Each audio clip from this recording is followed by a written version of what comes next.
ఓ దొరా, ఏంది అట్ట ఇట్ట కదులుతున్నావు? అదే పనిగా కూర్చుంటే కాస్త ఇబ్బందిగా ఉంది. కాసేపు అటు ఇటు తిరుగుదామని. గట్లయితే పిలవచ్చు కదా, సాయం చేస్తాను.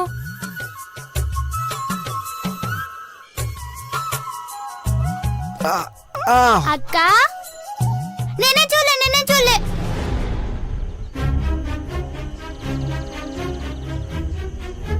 ఓయ్, ఇక్కడ ఏం జరిగిందని చూడలేదంటున్నావు?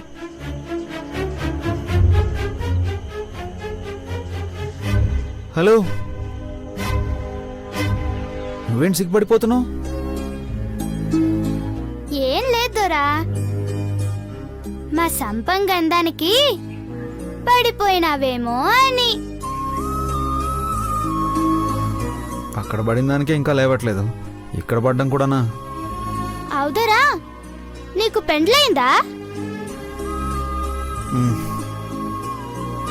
మరైతే ఒక్కడివి సంచులు సర్దుకొని ఏడికి పోతున్నావు? పెండ్లను వదిలేసి. చిన్న పనుండి వేరే ఊరు వెళ్తున్నాను. పెండ్లను వదిలేసి గట్టెట్లు పోతావుదరా? గీ వయసులో మా ఈరసుకు పెళ్ళయ్యి ఏడాదయింది, ఇంకా పెండ్లం కొంగు పట్టుకొని గిరా గిరా తిరుగుతూనే ఉన్నాడు. గా కొండయ్య అయితే 2 దినాలకు ఒకసారి గుడిసెలోకి వెళ్ళి బయటికి వస్తాడు. మరి నువ్వేంది దొరా వదిలేసిపోతాండావు? ఇప్పుడు అదంతా ఏమీ అడగద్దు జాబలి.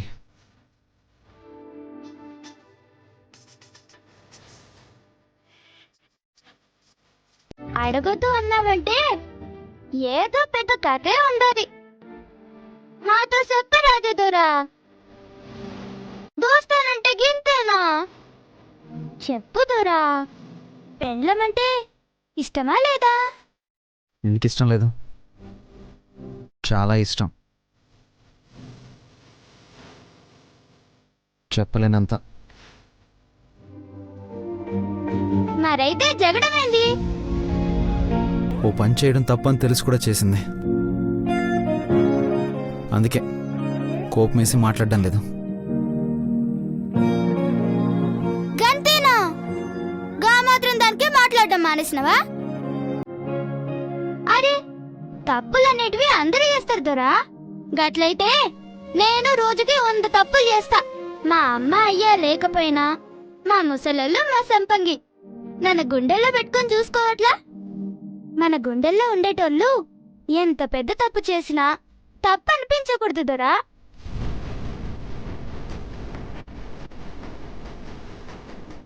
తెలియకుండా తప్పు చేయడం వేరు, తప్పని తెలిసి కూడా చేయడం వేరు కదా.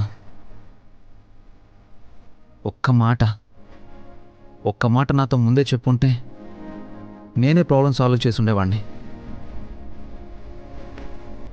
కానీ చెప్పలేదు, అన్నీ నాకే తెలుసు. ఎందుకు చెప్పాలన్నా ఈగో. నాకు ఈగోనా? అది మీ దగ్గర తప్పుగా ఎందుకు అర్థం చేసుకుంటున్నారు మాధు గారు? ఓ సంపంగి, విన్నావా? దొరగారి పెండ్లానికి అదేదో ఎక్కువ అంట. ఇంగ్లీష్ లో ఏదో అన్నావు దొరా? ఈగో. ఈగో అంట, అందువల్ల దూరంగా పెట్టిండంట. సమజైతందా? సమజైతాంది. చెప్పకుండా చేసిందంటే చెప్పలేని పరిస్థితులు ఎన్నున్నాయో ఏందో. లేకపోతే కట్టుకున్నాడో అర్థం చేసుకుంటాడులే అనుకుందేమో. ఏదైనా అర్థం చేసుకునే మనసుని బట్టే ఉంటాది. సర్లే గాని ఆ తువ్వాలు తీదరా, మందు పోయాలి. తువ్వాలు తీయాలా? నేను తీయను. మేమేమన్నా మీ కండలు చూడనికి తీయమన్నావా? మందు రాయడానికే కదా, తీయండి దొరా. నేను తీసుకుంటా.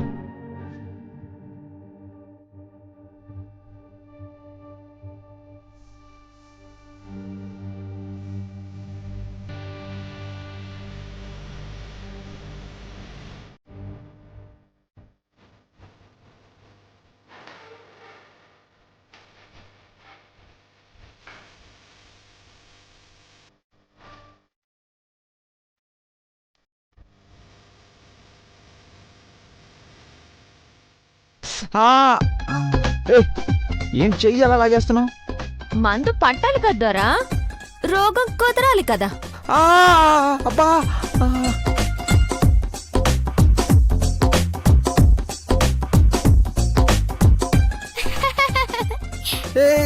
ఇదేదో వైద్యం చేస్తున్నట్టుగా లేదు. పాత పాత పగేదో తీర్చుకున్నట్టుగా. నాటు వైద్యం అంటే గిట్టనే ఉంటది దొరా, లేకపోతే నాకు ఇగో ఉంటావా?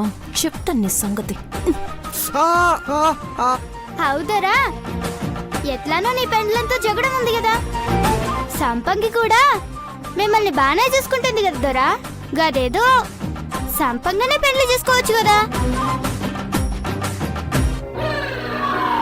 అమ్మో, అంత సాహసం ఎవడు చేస్తాడు?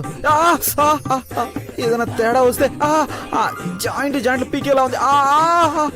ఈ విషయంలో మృదులనే బెటర్. గట్లయితే మరి ఎందుకు వదిలేసి వచ్చినావు దొరా?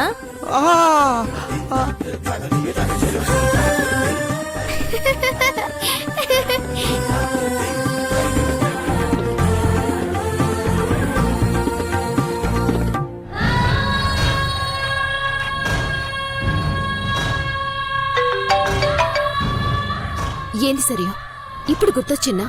ఫోన్ కూడా లేదు. నువ్వు ఆ దరిద్రాన్ని సగం వదిలేస్తే నేను పూర్తిగా వదిలించే పనిలో ఉన్నాను మాన్సి. అందుకే మాట్లాడటం కుదరలేదు. కానీ నువ్వెలా ఉన్నావు? కొత్త జీవితం ఎలా ఉంది? ఏడ్చినట్టుంది. నేను అనుకున్నదేంది, ఈడ జరిగిందేంది? బాబుతో పెళ్లి జరిపిస్తా అని చివరికి గౌరవకిచ్చి కట్టబెట్టిండ్రు. ఈ విషయంలో అయితే తప్పు నీదే మాన్సి. పెద్దమ్మ చస్తానని బెదిరించి మరీ అన్నయ్యను ఒప్పించింది కదా. కానీ అది లోపలికొచ్చి ఏం మాట్లాడిందో నువ్వే బయటకొచ్చి గౌరవం చేసుకుంటా అన్నావు. ఏం చేయమంటావు? బయట నాన్న పరిస్థితి చూస్తే అట్లుంది. ఎట్లాగో గౌరవం చేసుకోక తప్పెట్టలేదు. బావ నాకు దక్కకపోయినా కనీసం దానికి దక్కకుండా చేయాలని బొట్టు తీసుకుని మరీ పెళ్లి చేసుకున్నా. అది బయటకు పోయేలా చేసినా. మరైతే ఇంకా ఎందుకు బాధపడుతున్నావు? ఉన్న దరిద్రమైతే పోయింది కదా, మళ్ళీ అది తిరిగి రాదు. పూర్తిగా రాకుండా చేసే ప్రయత్నంలోనే ఉన్నా. అయ్యా అర్జున్ ప్రసాద్ బాబు, అమ్మా భారతమ్మ బాబు. వీరస్వామి వచ్చాడేంటి? అవునా, ఎందుకు? అది కనిపించట్లేదు కదా, దానికోసమే అయి ఉంటుంది. మళ్ళీ ఫోన్ చేస్తానండు. హలో సరియు, హలో. అమ్మా భారతమ్మ. ఏయ్, మళ్ళీ ఎందుకు వచ్చావు ఇక్కడికి? బయటకు పో. అమ్మా సరే అమ్మా, మృదులు ఎక్కడికో వెళ్ళిపోయిందమ్మా. ఒకసారి అయ్యగారితో అమ్మగారితో మాట్లాడాలమ్మా. ఏయ్, అది ఎక్కడికి పోతే మాకేంటి? దానికి ఇంటికి ఏ సంబంధం లేదు. మర్యాదగా ఇక్కడి నుంచి పో. అమ్మా అమ్మా అమ్మా, అంత మాట అనొద్దమ్మా. ఒక్కసారి అమ్మని రమ్మనమ్మా. అమ్మా భారతమ్మ భారతమ్మ. ఏయ్, చెప్తుంటే నీ కదా. ఇంకొక క్షణం ఇక్కడే ఉన్నావంటే ఏం చేస్తానో నాకే తెలీదు. పోరా బయటికి. వదలమ్మా, ఒక్కసారి మాట్లాడి వెళ్ళిపోతానమ్మా. అమ్మా అమ్మా అమ్మా, వదలమ్మా. ఒక్కసారి మాట్లాడి వెళ్ళిపోతానమ్మా. నా బిడ్డ పోయిందన్న బాధలో నేనొస్తే నన్నే తోసేస్తావా? ఏంటమ్మా సరియు, ఏంటి గొడవ? గొడవే మామయ్య. చూడండి ఎలా మీద మీదకి వస్తున్నాడు. ఆ దరిద్రం పోయిందని కాస్త ప్రశాంతంగా ఉందామనుకుంటే ఏదో రూపంలో వెంటాడుతూనే ఉంది మామయ్య. వీళ్ల వల్ల మనశ్శాంతి లేకుండా పోతుంది. వీరస్వామి, ఏంటి నీ గొడవ?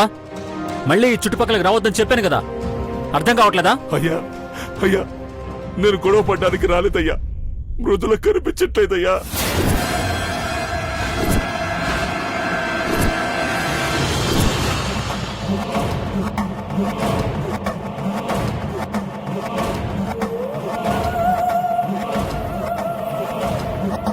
పెళ్లి పడప నుంచి అట్ను చెట్ట ఎక్కడికో వెళ్ళిపోయిందయ్యా.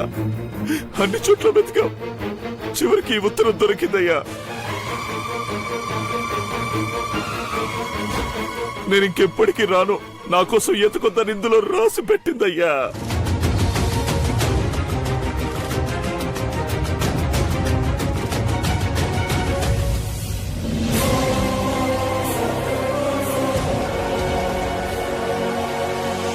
అవునన్నా, ఇది మృదుల హ్యాండ్ రైటింగే. ఎక్కడికో వెళ్ళిపోయింది. మళ్ళీ ఎవరన్నా ఏమన్నా అన్నారా? ఎవరేమంటారా? అయినా దాన్ని ఏదో ఒకటి అండం తప్పించి వేరే పని ఎవరికీ లేదనుకున్నావా? అయినా అది ఎక్కడికి పోతే ఏంటి, ఎలా చేస్తే ఏంటి? దానికి ఇంటికి ఎలాంటి సంబంధం ఉండకూడదని అనుకున్నాం కదా, ఇక దాని గురించి డిస్కషన్ ఏంటి? అమ్మా అంత మాట అనొద్దమ్మా. ఈ ఇంట్లో ఈ అమ్మ అయ్యల చేతుల మీదుగా పెరిగిందమ్మా. సంబంధం లేదంటే లేకుండా పోతుందా?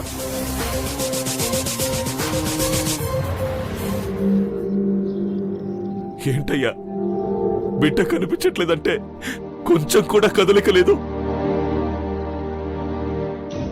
ఇప్పుడు నా బిడ్డ అంత కానిదైపోయిందా మీకు? ఇన్నాళ్ళు నా బిడ్డ మీద చూపించిన ప్రేమంతా పోయిందా? అమ్మా భారతమ్మా, నువ్వు కూడా ఏమీ అనట్లేదేంటమ్మా? ఏమనాలి వీరస్వామి? రోజుకొక ఊహించని సంఘటన జరుగుతుంటే దేనికి ఎలా స్పందించాలో తెలియడం లేదు. ఆ గొడవ జరిగి వెళ్లిపోయాక మళ్ళీ నువ్వే తీసుకొచ్చి ఇంటి దగ్గర దిగబెట్టావు. మమ్మల్ని వదిలి వెళ్ళను, ఇక్కడే ఉంటాను అంది కదా. తర్వాత ఇక్కడ ఎవ్వరూ ఏమీ అనలేదు. మరి ఆ ఉత్తరం ఎందుకు రాసిపెట్టిందో, ఎక్కడికెళ్ళిందో మాకు మాత్రం ఏం తెలుసు? మాకైతే ఏమీ చెప్పలేదు. చెప్తే వినే పరిస్థితిలో ఎక్కడున్నారమ్మా? ఏదో మా పెళ్లి చేసిన పాపానికి అందరికీ శత్రువు అయిపోయింది. ఇన్నాళ్ళు చేసిన మంచంతా ఒక్క పనితో పోయింది. అయినా అర్థం చేసుకోకపోతారా అని బయటికి గెంటేసిన ఆత్మాభిమానం చంపుకుని మరీ మనల్ని వదిలి ఉండలేక తిరిగి వచ్చింది. కాని ఎవ్వరిలోనూ మార్పు లేదు. అమ్మా నాన్న భర్త ఎవరూ పట్టించుకోకపోతే వెళ్ళిపోక ఏం చేస్తుంది?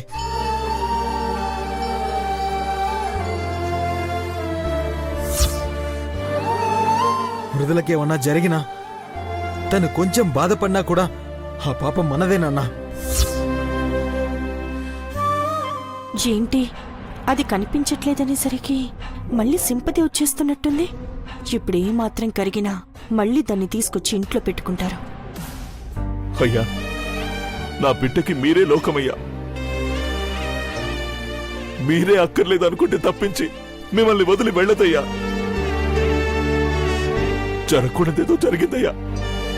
మళ్ళీ మీరు పెద్ద మనసు చేసుకుంటే తప్ప నా బిడ్డ తిరిగి రాదయ్యా, తిరిగి రాదు. అమ్మా, అదేమైనా తప్పులు చేసుంటే క్షమించేయండి అమ్మా. నా బిడ్డ మళ్ళీ తిరిగి వచ్చేలా చెయ్యండమ్మా. ఆపరా!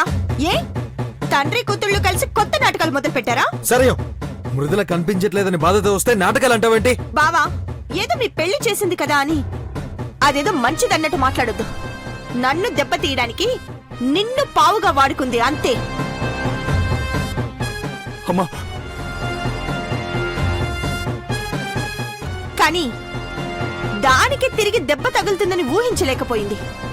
ఏకంగా ఇంట్లోంచి బయటికి గెంటేసే పరిస్థితి వచ్చేసరికి ఏం చేయాలో తోచక ఇదిగో ఈ కొత్త నాటకం మొదలుపెట్టింది.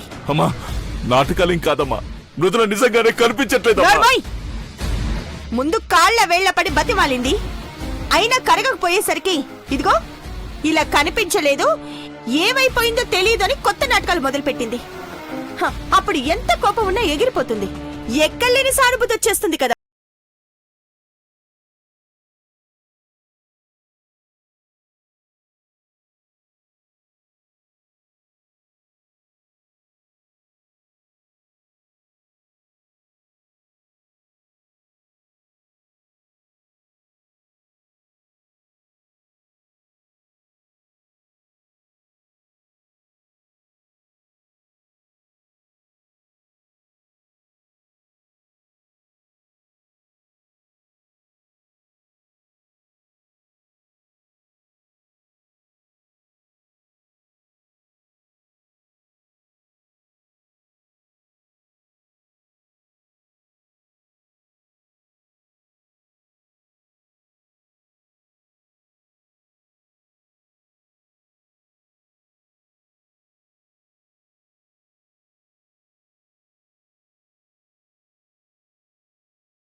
నన్ను అడుగుతావేంటమ్మా?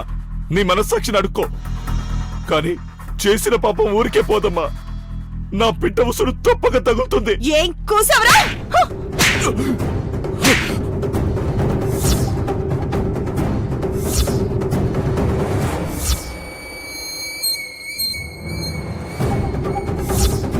సరే నువ్వు మాట్లాడొద్దు బావా.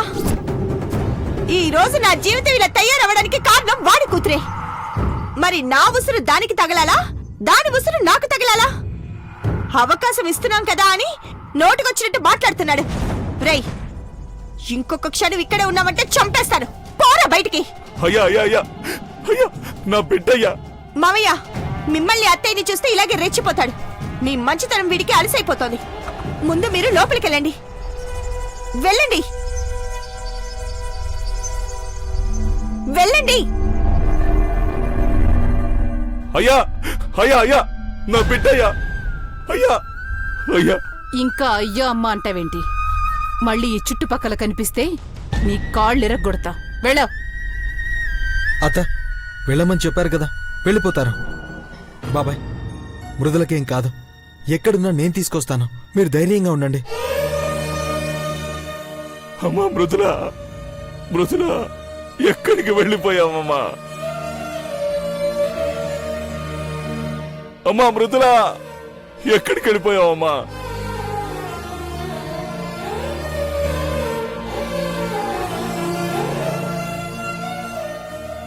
ఇలా జరిగిందేంటి బావా? అన్నయ్య వదిలిని ఒక్కటి చేద్దాం అనుకుంటే వదిన ఎక్కడికో వెళ్ళిపోయిందేంటి? మళ్ళీ గొడవ ఏమైనా జరిగిందా?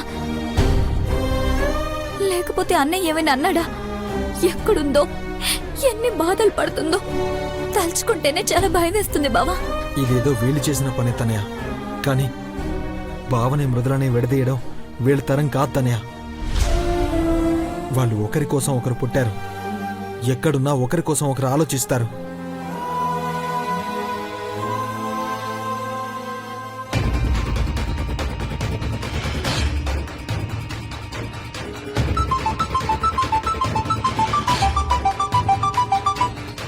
చెప్పు మాన్సి. వీరస్వామి వచ్చిండన్నావు కదా, ఏమైంది సరియు? అనుకున్నదే అయింది. అది పోతూ పోతూ మళ్ళీ రానని లెటర్ రాసిపెట్టి పోయిందంట. దాన్ని తీసుకొచ్చి అత్తయ్య మావయ్యలకి చూపించాడు. జాగ్రత్త సరియు, అది కనిపించట్లేదంటే అమ్మ నాన్న కరిగిపోతారు. ఆల్మోస్ట్ అదే జరిగింది. కాసేపు అయ్యుంటే వెతకడానికి వెళ్ళిపోయి ఉండేవాళ్ళు. కానీ నేను కానిస్తానా? అత్తయ్య మామయ్యల్ని లోపలికి పంపించి వాణ్ణి బయటికి గెంటేశాను. ఎట్టి పరిస్థితుల్లోనూ అది తిరిగి రాకూడదు సరియు. అక్కడుండేది నువ్వే. అమ్మా నాన్నల మనసు మారకుండా నువ్వే చూసుకోవాలి. వీళ్ళ మనసు మారినా అది మాత్రం తిరిగొచ్చే ఛాన్స్ లేదు మాన్సి. నేను చూసుకుంటాను కదా, నాకొదిలే.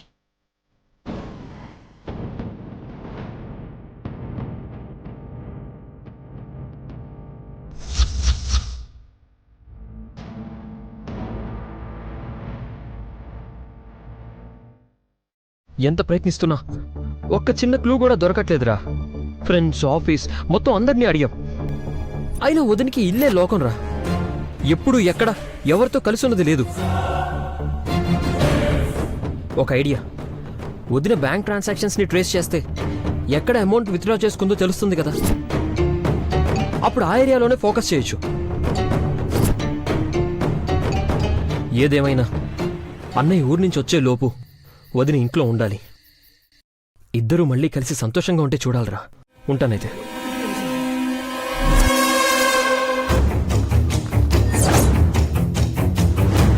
ఏంటి మానసి? ఏం చేస్తున్నావు? అసలు దాని ప్రస్తావన తీసుకురావద్దని చెప్తే మళ్ళీ పోయిన దరిద్రాన్ని ఎందుకు తీసుకురావాలని చూస్తున్నావు? తప్పు మానసి, పోయింది దరిద్రం కాదు, సంతోషం.